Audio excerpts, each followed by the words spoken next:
Oh my gosh! The hell? What is this? 250? What is 260? This is a 2006 C55, the C55 AMG, and from the outside it doesn't look that sporty, but the engine that is under the hood scares Ferraris and Porsche off the road.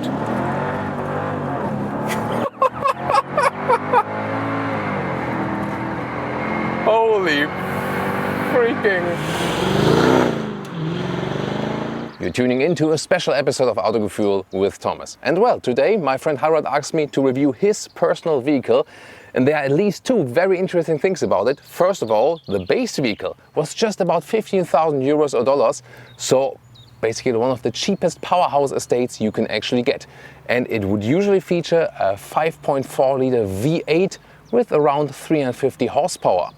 Well, but then my friend Harald said, that's not enough for me, so he asked his friend Ralf from Race Car Tech to put a similar engine, also a 5.4 liter V8, but from the SL55, and that one was supercharged. And it is placed in here right now. It is not meant to be, but now makes 570 horsepower at least, and has actually two separate cooling cycles to be able to fit this one without everything falling apart. Also with a separate cooler in the lower part here, and we will experience this engine here today. Design-wise, this W203 generation features the very characteristic round headlamps here in the front, and I would like to know from you guys, how do you find this design in comparison to the all-new C-Class? From this generation, by the way, over 2 million pieces were sold, so actually one of their best sellers throughout the years. And that this is even the estate model is so deceiving, because from the outside, well, you only can see it's put a little bit lower suspension-wise, and it has these AMG 18-inch wheels, but other than that, it looks like a normal estate, so you cannot really see the power from the outside. That's why, you know, when you meet someone else on the Autobahn in a true sports car, there might be some surprises. What's cool, at that time, 5.5 when it stands on the outside, it was almost true. So this one at 5.43 liters, so they cheated a little bit, but at least when they said C55, it was somewhat related. From the rear, you might expect what this car is capable of here with these quad pipes, but that's basically it. So at that time, they didn't have so many design elements from the exterior. If you want to see more of these cars, by the way, these kind of cars or these young timer vehicles, also especially the performance ones, on our channel here, put me in the comments. How was the door closing sound 15 years ago? Yeah, signature, right? Let's take a glimpse at the interior. Here, wood at the inside of the doors, and then the AMG entry badges. This one has a bright interior at that time. Steering wheel also with a sportier form than the normal C-Class. And what did it actually introduce? Here you have something of a digital part on the middle part of the instruments, but otherwise still classical analog. And in the middle part, for the first time, you had the command system, which is of course nowadays outdated. And also very important, this generation introduced window airbags. Here, the classic cockpit perspective. It's so interesting to compare it to nowadays Mercedes. Here you had still, you know, some real buttons at the steering wheel, but overall the interior doesn't seem that classy, because in this generation there was already a lot of black plastic, especially around the buttons and so on. So when you compare the build quality from these generations, actually the ones that came before and the newer ones look actually a little bit better. What do you think? Very interesting seating position here. You can manually adjust that steering wheel up and down, in and out, and you have a very low seating position, also if you compare it to nowadays vehicles. That's interesting. And with 1.89 m or 6'2", yes, I have to correct that. I'm a little bit taller than I was expecting myself. Here's still some headroom left. It's actually still quite spacious. Well, these vehicles have gotten longer and longer and longer, and also got longer wheelbase. So the thing here, when I'm sitting in the rear, when I'm driving, I can hardly fit here. This is more like a dimension of a nowadays A-Class or something. And a glimpse at that trunk. So the thing is that these old estate trunks were enormous. Look at the width here and the square dimensions.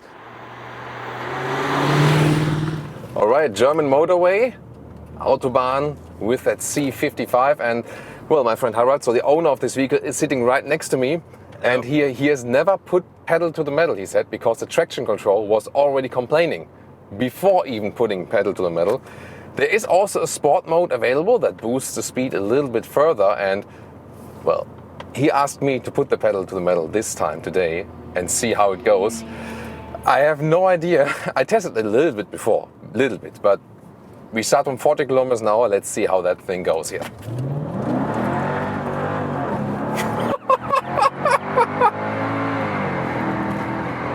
Holy freaking 200 kilometers an hour, 125 miles an hour. Oh my gosh, the hell? What is this, 250? What is 260? Okay, that's enough now. Safety first. What the hell?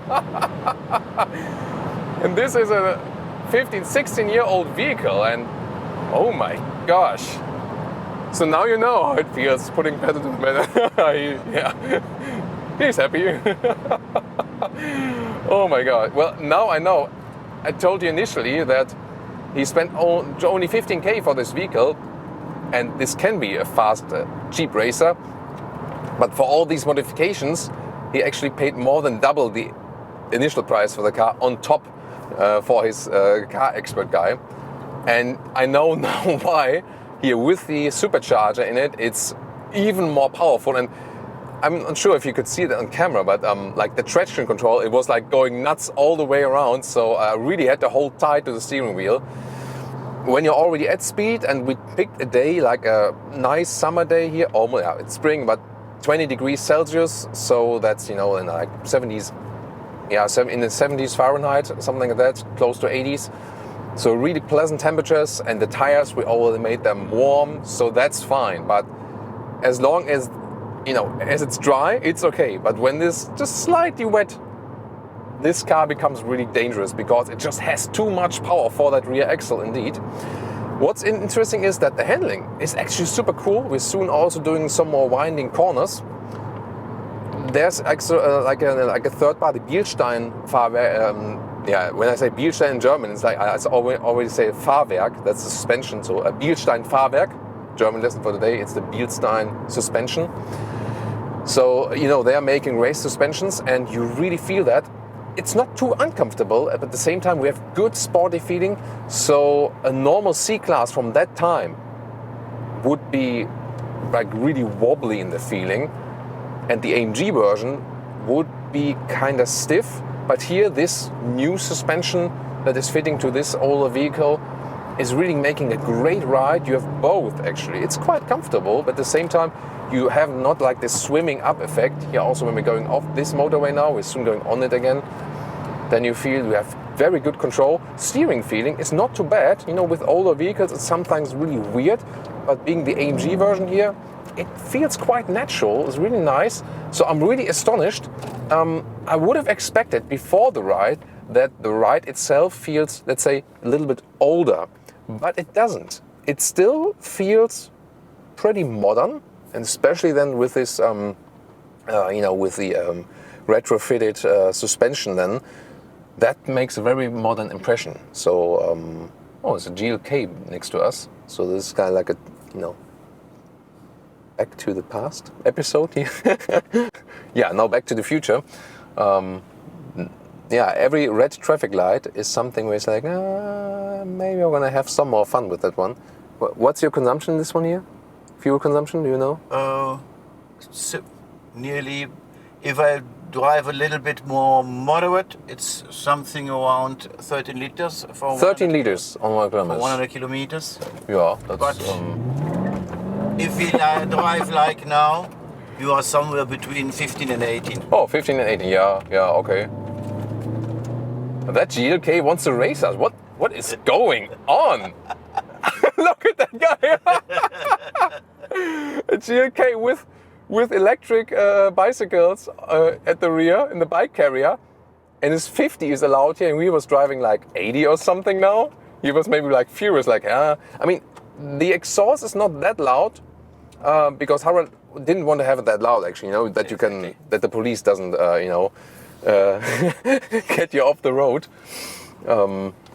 In Germany, we often say then, you know, when you're driving motorcycles or fast cars, you say to the police, call it as Rennleitung, you know, like like the race marshals, you know, that's how you call them then. So they would actually intervene then probably. Yeah, but this guy could follow us now on the, you know, on the motorway to race us again maybe, but wow, not sure what. Maybe he also has some like some supercharger underneath that GLK HUD or something. I don't know. But you know, this is the thing about this vehicle. You look at it from the outside and everyone totally underestimates it. And yeah, Harold earlier told me some stories about a Ferrari that was then, you know, like what is going on there? And then he did like a downshift and missed a gear or something and revved it all up and was super confused. So you can stress out some people with this vehicle easily. And at the same time, you know, when you just cruise it around, it's actually decently comfortable, both suspension-wise, seating-wise, and so on. And it's not too loud, so you can have a longer trip with this one. Also, maybe going to some, you know, to the Alps or something, that you have some nice serpentine roads. And on the way you're getting there, you're not stressed out or annoyed or something. But when you need that power, it's there. Of course, if you would have the base C55, it would already be totally sufficient. Why did you actually? I mean, what was the motivation? The motivation was a really small vehicle like the C-Class, yeah, but with the power of a Porsche. Oh, really okay. hard build-up Porsche. This was the target. So to get a supercar, but with the daily driver qualities, but also with the inner shape of a normal vehicle. And here at 100 kilometers or 60 miles an hour, let's see where the acceleration is going when we are already at speed. 7,000 RPM. Holy shit. And 200 again. Wow. So that was a sprint from 100 to 200 kilometers an hour, from 60 miles to 125 miles an hour. Wow. And that thing is, I mean, it's so screaming, but it also sounds so clean, you know? It's literally like, and you don't feel that there would be, you know, any resistance at all that goes forward like this. Wow. Really amazing. And we know this like from modern supercars or something, but would have never expected this here from a 2006 C-Class. That is really something astonishing. And well, I think the guy you have there, I mean, just how the car feels and how it sounds, that really sounds like very decent work, you know, that he must be really know what he's doing, your guy there, you have there. Well, so Ralf, if you're watching this, best greetings also to you. Good job there. Wow. But of course, we really want to test it now also in winding corners, and we're driving uphill. See about the, you know, corner agility of this thing. 90-degree bend, you see here, 90-degree turn, and also steering goes 90 degrees. So it's actually more precise and direct than I would have imagined at that point, at that stage. We have now our agile driving part. Of course, here the road is a little bit worse. Now the suspension, the stiff suspension, you feel it, but it's not that you would get pushes in your lumbar area that would get, you know, too bad. Yeah, traction loss all the time, and usually you would have that not even like with ESC Sport or so, maybe even not with ESC off, but here with everything, all electronic helpers turned on, the traction control goes on. And yeah, I mean, at that power, at that rear axle, you should also leave it on, as you know, as long as you are on public roads, and maybe deactivate it when you are on a super empty parking lot or something. But really astonished how well this drives also these tight corners. Remember, at that point, these cars were short and also had shorter wheelbases, and this is definitely helping here. So yeah, what a super fun car. And of course, this is, you know, gone nuts, of course, with these modifications. But then if you think about, if you would have had just left it as it is, how good the price-performance ratio is, how much fun you can have, how much power do you get for that low entry price. Of course, you really have to pay attention. You know, in this area, there are also some bogus offers. You really have to pay close attention. Best is when you know someone who really knows something about these cars, and then can accompany you to get a real proper one, and then you can have a lot of fun with this one here. Of course, this one, especially with these round headlamps, special design, has a lot of character. So who would have thought at that time that this one is, becoming something that, like a classic? Not yet, of course, more in the young timer area, but then again, if you think about that huge trunk there, yeah, it's something special to have this old school powerhouse estate. What do you guys think? Oh, and by the way, talking about the modifications, so next thing that Harald will do is actually putting even more horsepower in that one. So there will be even more modifications, just because he can. That's actually the real reason for that. We also have some more interesting content for you. We also have the Baby Benz episode. Have you seen that one? Really cool vehicle, of course, and not to forget the Mercedes SL Generations episode. So if you're into also more, a little bit more older cars, we have a lot of great episodes of that here on Autogefuehl.